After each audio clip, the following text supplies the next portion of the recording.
Halloween sari कलेक्शनमध्ये स्वागत आहे तुमचं। सुंदर अशी साडी राहणार आहे। रंगोली सिल्कचं मटेरियल राहते, लांबी रुंदी भरपूर दिली आहे। साडीची क्वालिटी पाहू शकता, सुंदरवालीच राहणार आहे।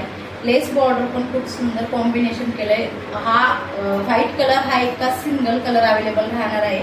हे जे एम्ब्रॉयडरीचं काम केले खूप छान फिनिशिंगनं हँडलूमनं केलेलं आहे। ही कसली प्रिंट वगैरे नाहीये, जाण्याचं टेन्शन नाही। त्यात क्वालिटी पाहू शकता मस्तच, आणि मीडिया पण भरपूर अशा मीडिया पडणार आहे। हा ब्लाउज पीस आहे बघा, यावरती पण तुम्हाला छान असं एम्ब्रॉयडरीचंच वर्क केलेलं राहणार आहे। हा तुम्हाला एकदम कॉन्ट्रास्ट ब्लाउज येतोय, हा वेअर केल्यावरती तुम्हाला असा दिसणार आहे। साडीचा कॅटलॉग दाखवतोय मी तुम्हाला, हा वाला कॅटलॉग येतोय। मस्त साडी पाहून घेऊ शकता, छान राहणार आहे एकदम। जर आवडली असेल तुम्हाला इथे नंबर दिलेला असतो, त्या नंबरवरती जायचंय, लगेच तुम्हाला व्हॉट्सअप करायचंय। ऑल इंडिया फ्री शिपिंगमध्ये तुम्हाला मिळून जाणार आहे। साडीची प्राइस असणार आहे फक्त 750 1400 मध्ये कॉम्बो। थँक्यू।